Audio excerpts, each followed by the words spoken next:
Assalamualaikum semuanya. Balik lagi sama saya Bang Malik. Dan kali ini saya akan menceritakan alur film yang berjudul Catch Me If You Can. Wih, udah pada nonton belum nih? Nih film paling seru bagi Bang Malik. Film ini sendiri dirilis tahun 2002, di mana mengisahkan tentang seorang remaja yang berpura-pura menjadi pilot, dokter, dan pengacara. Bagaimana keseruannya?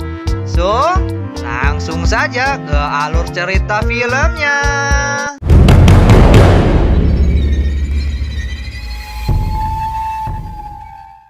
Cerita diawali dengan diperlihatkan suasana di penjara super ketat di Perancis. Seorang agen FBI bernama Kurt datang untuk mengekstradisi atau membawa seorang napi bernama Frank ke Amerika. Dan di sini agen itu pun mendapati Frank dalam keadaan sekarat. Lalu agen itu pun memanggil petugas untuk membawanya ke ruang medis. Dan kesempatan itu dimanfaatkan oleh si Frank untuk kabur, walaupun usahanya akan sia-sia. Yang penting mah usaha aja dulu ya kan Frank, anjay. Selanjutnya film ke flashback ke tahun 1963 di New York. Di sini Frank dan kedua orang tuanya menghadiri sebuah acara pertemuan semacam organisasi kemanusiaan, di mana ayahnya bernama Frank SR mendapatkan sebuah medali penghargaan.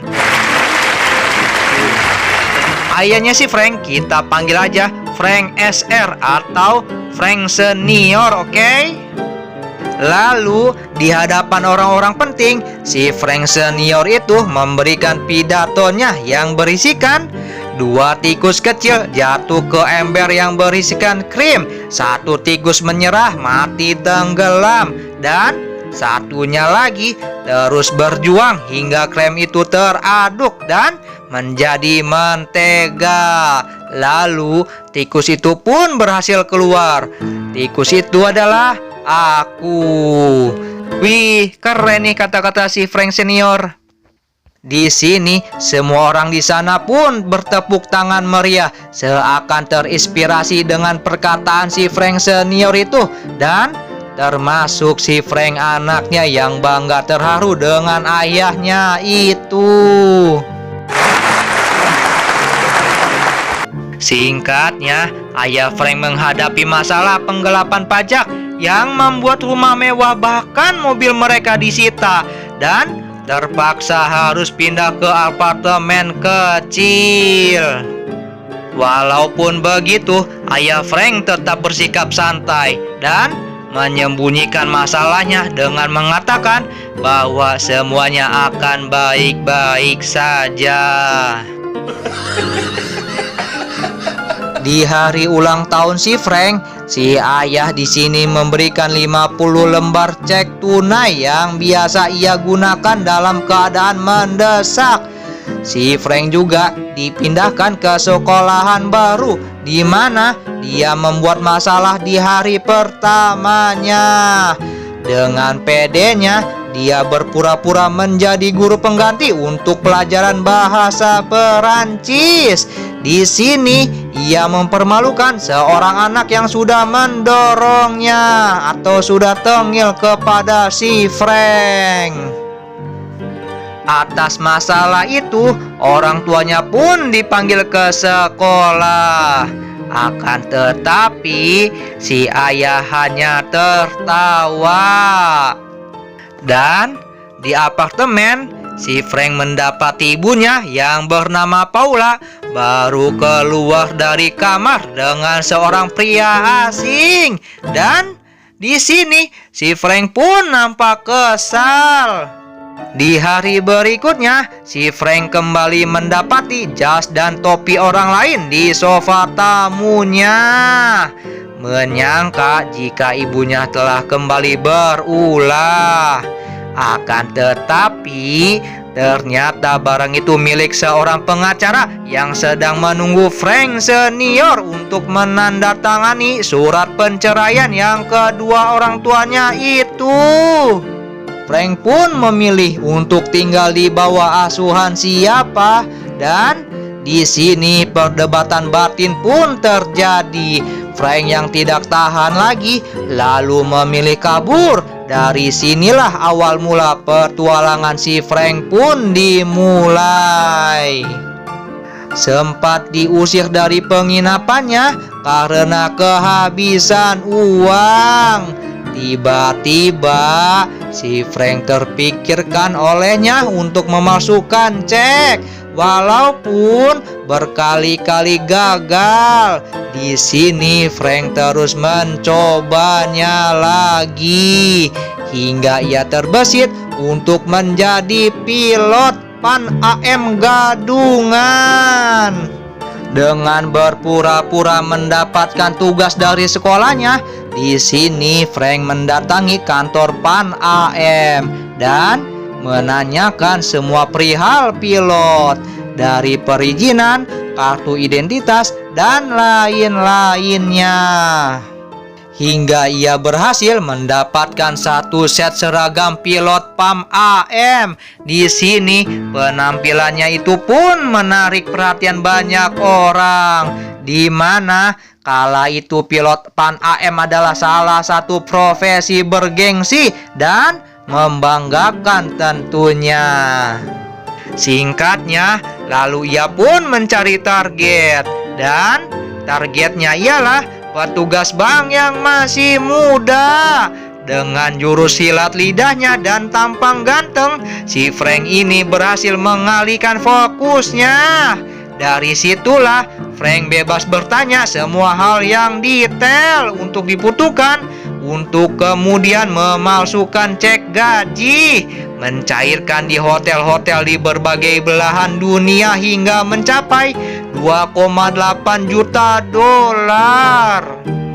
Frank juga rutin mengirimkan surat ke si ayahnya, mengabarkan dirinya yang sudah sukses, memutuskan untuk bertemu di sebuah restoran mewah.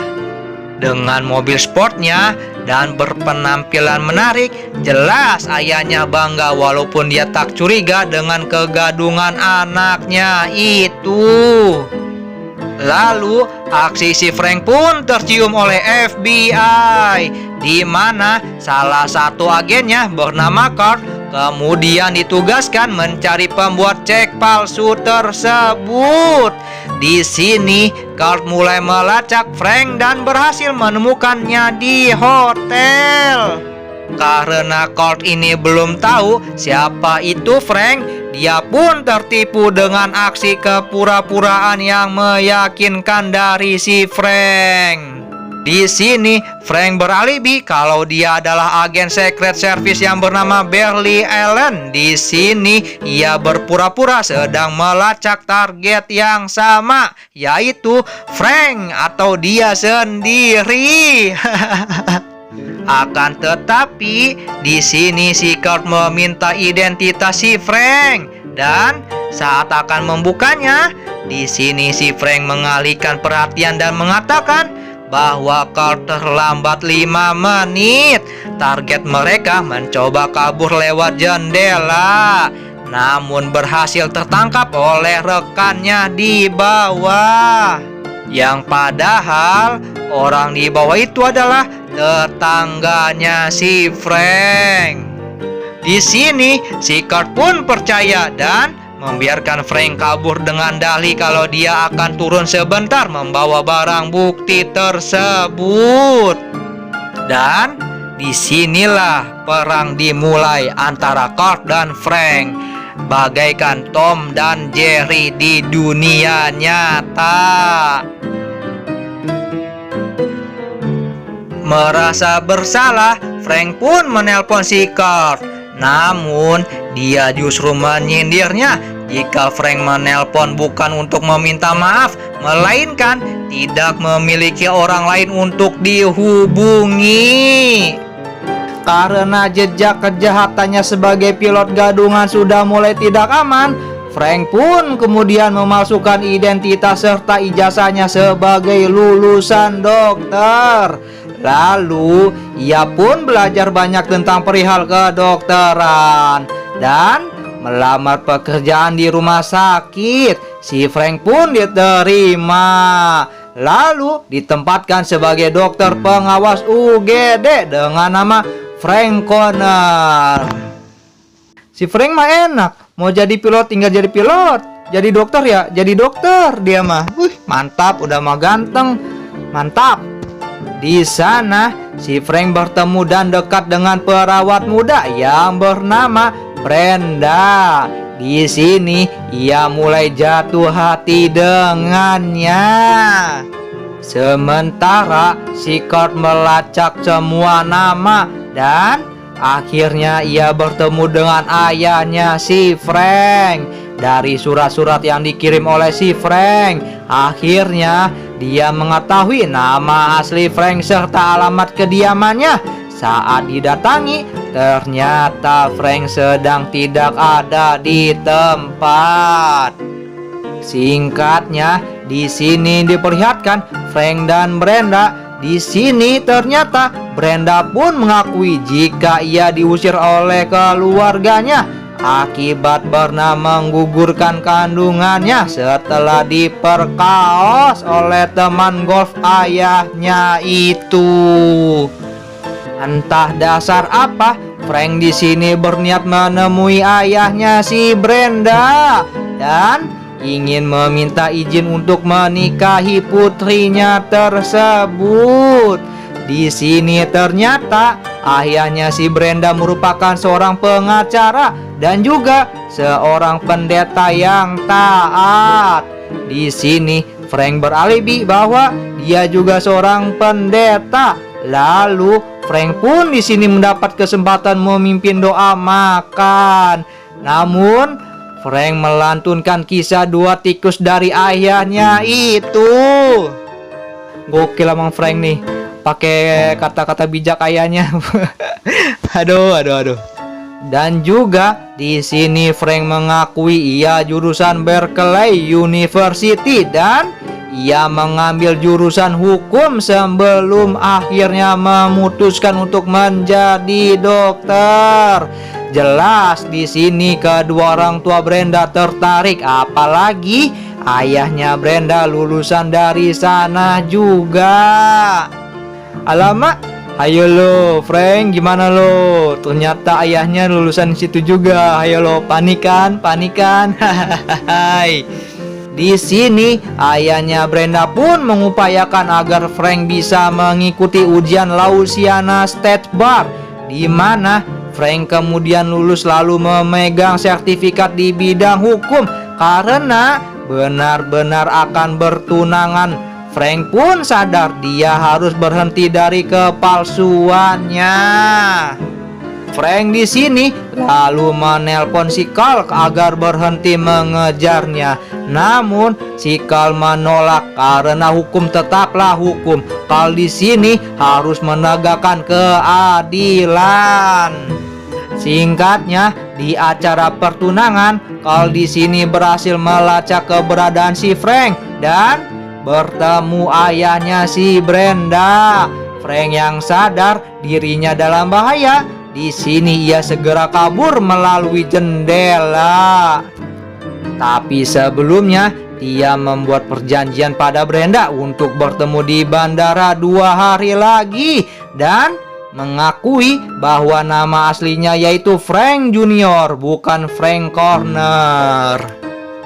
Singkat cerita, Frank pun menepati janjinya. Frank datang untuk menjemput Brenda di Bandara Internasional Miami. Akan tetapi, ketika ia melihat Brenda diikuti oleh agen FBI yang menyamar, Frank di sini terpaksa meninggalkan Brenda dan pergi sendirian. Karena jalur penerbangan diawasi ketat oleh agen FBI, di sini Frank kembali menyamar sebagai pilot Pan AM dan merekrut para gadis cantik untuk dijadikan pramugari agar Frank bisa kabur ke Madrid. Dengan menggandeng semua pramugari gadungannya, di sini Frank berhasil mengelabui si Carl dan para FBI yang menjaga di sana. Dan sesaat kemudian, Carl mendapat telepon bahwa timnya melihat Frank menggunakan pakaian pilot di luar bandara. Saat dihampiri, ternyata itu hanya seorang supir taksi yang dibayar untuk menjemput seseorang bernama Handrati, yaitu si Carl sendiri. Singkat cerita, beberapa bulan kemudian, Frank terus menggelapkan cek dan mencairkannya di beberapa belahan dunia. Hingga Carl mendatangi sebuah tempat percetakan cek, di mana dengan bukti cek palsu buatan Frank, di sini Carl dan timnya mendapat informasi bahwa cek tersebut menggunakan tinta yang hanya digunakan di Prancis. Tapi sebelumnya Carl sudah mengetahui jika Frank memiliki darah Prancis dari ibunya itu. Lalu Carl pun melacak keberadaan Frank di Perancis dan menemukannya di sebuah pabrik percetakan. Dengan santainya Frank menyambut si Carl, dan saat akan berniat kabur, Carl pun mengatakan jika di luar para polisi Prancis telah mengepungnya.